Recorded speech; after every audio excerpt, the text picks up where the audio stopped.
waaqayyo si fakkaataa ishee. Fakkaattii isaan fudhadhe waaqayyo garuu nan fakkaatu anatu fakkaattii isaa fudhate. Maaliin Anatu isa fakkaata malee ni nan fakkaatu. Mee maaltu kee waaqayyoon fakkaata? Amma na dhaggeeffadhu nama koo yooniidha maqaan kee. Yoonii. Yunus jedhee namni naa qolaammatu jedheetiin bareechadde namni naa qolaammatu dinnaan ofuma of qolaammate Yunus Tole amma fakkeenyaaf amma kaalkuleeshinii sammuu namaatiin isa kan waaqayyoo kana bira ga'uu hin dandeenyu. Waa'ee waaqayyoo qorachuu barbaadda yoo ta'e sammuu kee kan kee kuroo. Na dhaggeeffadhu sittan hima akka sammuu namaatti garuu kanan sitti himu yoo jiraate qoroo osoo hin taane. Ani fakkaattii waaqayyoon fudhadhe. Waaqayyoof itti fakkeesse. Mee fakkaattii waaqayyoo maaliif waaqayyoo fakkaataan isin jedhe maaltu kee waaqayyoo fakkaata? Waaqayyo akkasittan argee bifa akkasii qabaa maaliidhaa isin hin jedhu garuu isheen dhaggeeffatu na ficcisiisanaanis na ficcisiisi. Lakki waan akkasiitiin waaqayyoon fakkaadda malee naan jedhe erga waaqayyoo ani waaqayyoon hin fakkaadda yoo naan jette qaamni koo akkasii kuni waaqayyoon fakkaataa jedhi natti himi.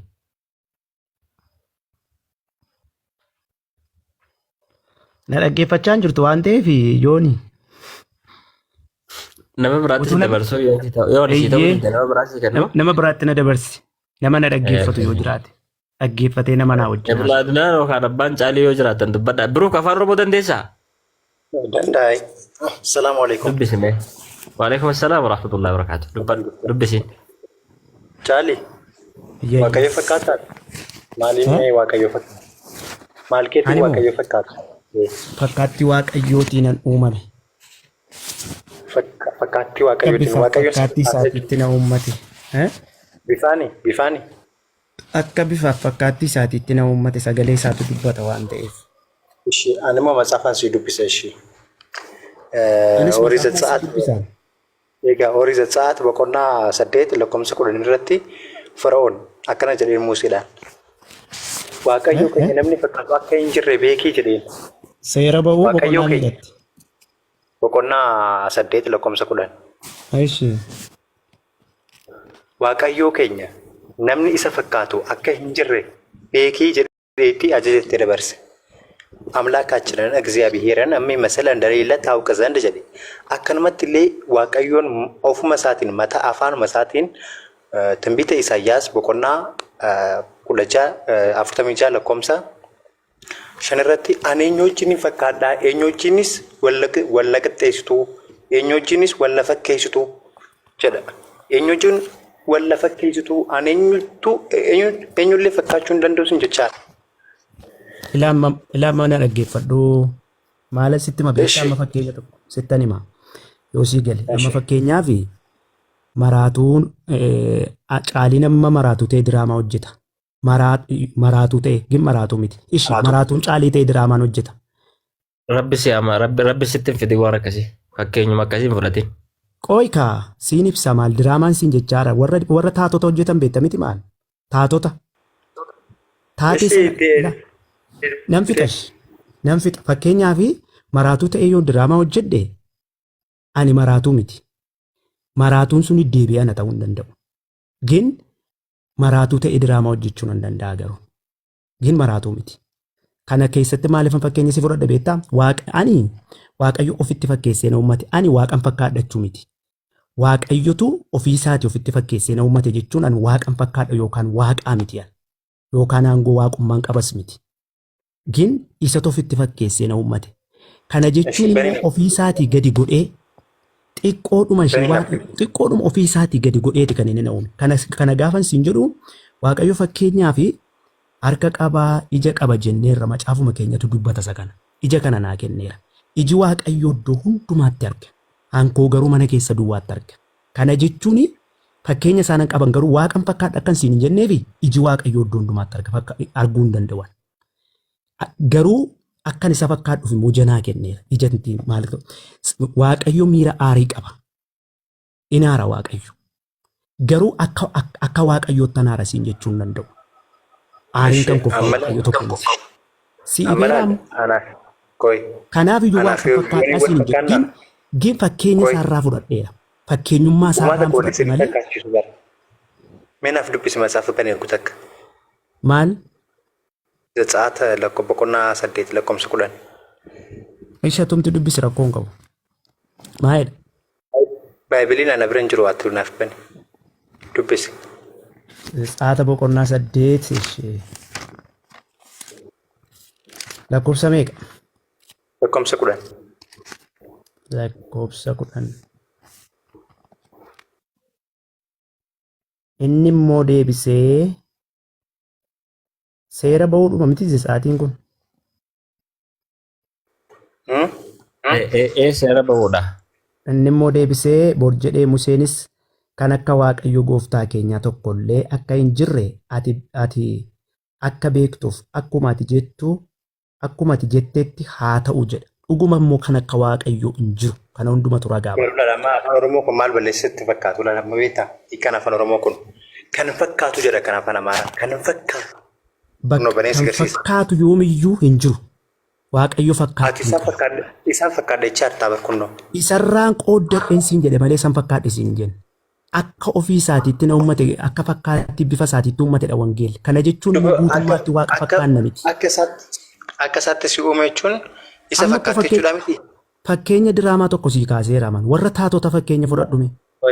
Taatota fakkeenya fudhadhu. Afaan Oromoffaa kun baay'ee balleesseera. Afaan Amaariffaatiin sii bana. Maal rakkinan qabu afaan keetiin natti dubbattu ati. Sina manaam. Wanta ati jettutti jechuudha. Mana afaan manaa nallee nama. Anu Waaqayyoodhaan fakkaadha waan naan jetteefi bara. Kunnoo Zachaat guddaa rakkoo akkana godhi. Afaaniin dubbadhu rakkina. Boqonnaa 8 lakkoofsa 10. La. Eshi lakkoofsa 10 maaltu siif dubbifama? ሙሴም አምላካችንን እግዚአብሔርን የሚመስል እንደሌለ ታውቅ ዘንድ ማስጠንቀቂያ አምላካችንን እግዚአብሔርን የሚመስል እንደሌለ ታውቅ ዘንድ waaqayyo keenya namni fakkaatu akka hin jirre beekii jedhee waaqayyo keenya gooftaa namni isa fakkaatu akka hin jirre beekii jedhe kana Museetu dubbachaa jira. Kana illee dhiisishii waaqayyoon afaan isaatiin dubbachaa jiru.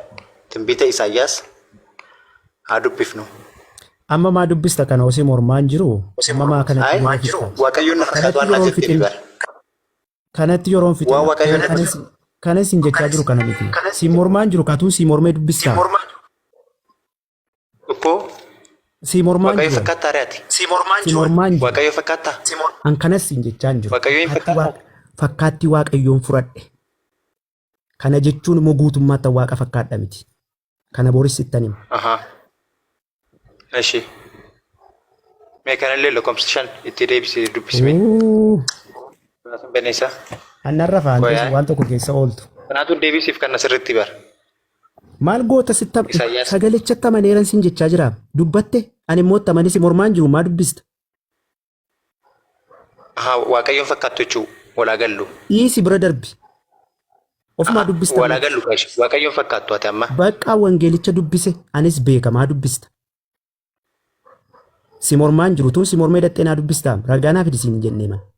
Isaan fakkaatan an jechaa jirtaa bara. Taadaa wangeelli immoo maal jedha kan isa fakkaatu hin jiru jedhamiti anis immoo guutummaatti isaan fakkaadhu garuu sarraan qooddadheen sin jedhe. Bakka waaqayyoon fakkaattu jechuudha. Isarraa qooddadheera hin fakkaattu naan jechuun dandeessu dhibbaa. Isarraa qooddadheera. Dhibbas immoo eeyyee. Shortly shortly bifa kee keessa bifa maaltu waaqayyoon fakkaata jettee maan gaafattu? Eemee kana naaf himee caali. Maal keetu isa fakkaata? Utuu waaqayyoon takka argeera ta'e akkas koof fakkaatan sin jedha. Garuu takka dhaqee na garra. Si agarra ganuuti kun amma. Lakki. Si hin galle isaa biroo. Waaqayyoon hin fakkaadha jettee nama beekne tokko hin fakkaadha jettee haasawaa hirtaa isaati jaali. Wanta inni ittiin fakkaatu isa wangeelarraa sitti meennaan itti amanuu diddeemu. Waaqayyo maal fakkaata naan jettee na gaafattee sitti hime. Caaliin immoo maal fakkaata jettee na gaafatte sitti hime. No. Sitti barraatti jette. Qaama koo keessaa yookaan bifti kee akka bifa waaqayyoo ittiin uumame erga jettee amante bifti kee bifa kee keessaa maaltu waaqayyoon fakkaata yookaan guutummaanuma bifa keetu waaqayyoon fakkaata jechuudha moo maal jechuudha sin jennee si gaafachaa jirra barnuti. Kanaaf Oromoon banaafi. Amma wangeela kana yoo naa dubbisiisiin jedhee siin wayyuu akkasitti tun haxxaasuftanii isinii wayyuu. Ayiikoo kanaaf Oromoon siif tana. Wangeela akkasii beekuun wangeela beekuun ikkoo nama fayyisus wangeela beekuun immoo Amantiis nama hin jechisiisu, beekas nama hin jechisiisu. Caalii nama macaafa qulqulluu akkam barannee gootu akkasitti mataa nama jaanjeessitaniiti macaafa dubbisuun nama hin fayyisu jettanii akka namni macaafa hin dubbisne nama gootu. Akka namni waan beekne nama gootu akka isaan barsiisan mataa keessanii jala deeman gootu. Dubbisuu miti dubbichatti amanu kan nama fayyisu. Dubbichatti nama inni taanaan nama hin fayyisu. Gaaffii biraa gaafannuu isa kana dhiifnee yoo inni baqate Birukee. Ashi dandeenya. Caalii gaaffii biraa si gaafannu. Irraa nuu kenname aseen nunullee. Jineenis gaaffii qaba naa eeyyamtu. Baay'ee irra turteeti salaamna kee. Rakkoo yoo carraa naa kennitan jedheeti rakkoon qaba. Si kennina qoy. Naa eeyyamtu Caalii si eeyyamnaa qoy. Caalii. Durbeen Maariyaam. Anis sirkaan fudhadhaanii gaaffii lama qaba sinirraa. Quraana kanarraa. Gaafataa yees. Ayyaani gaafataa yees. Caalii. Durbeen Maariyaam gaafa deesse nama moo waaqa deesse? Ilma Waaqayyoo deesse. Malee Waaqayyoo miti? Ilmi Waaqayyoo jechuun Waaqayyooma jechuudha. Ilma Waaqayyoo hin jedhin ka Waaqayyooma deesse jedhi kaawwa. Sagalee Waaqa hundisiin jedhama. Isa wangeelarraa dubbisteef isa dubbisnee sitti maa jiraam hin jallisu waan wangeelarra jiru. Qaamni durbeen Maariyaam deesse sun nama moo waaqa deesse? Ani saayikiloojiidhaan sitti himu waan wangeelarraan sitti ma baay'ise yoo amantee malee. Lamma maal jette macaafaan gani naa dubbisaa siniin jedhutti macaafa keessan seeninaan jenneesa. Beeka ka waanan beekuufan keessan siin jedhee isati beektu sanan beeka. Namummaan mucaan durbeen Maariyaam deesse sun qaamni isaa sun uumaadha moo uumama? Qaamni isaa sun uumaadha moo uumama? Irra naa deebiime gaaffii kee kana. Yaaduu na gaafata waan ta'eef. Laal qaamni durbeen Maariyaam deesse sun deebii ka eenyu ka Birukee deebii tabalas na akkin siin jedhe namummaan isaa suni uumaadha moo uumaman siin jedhe. Namummaan isaa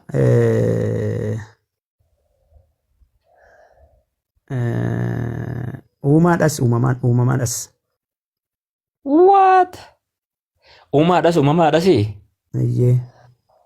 Qaamni sun moo? Ayyee. Ayyee. Okay. Eenyutu isa uume uumaa kana?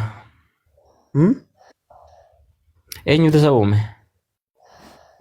Rabbi. Rabbi isa kam? Rabbi meeqa jira?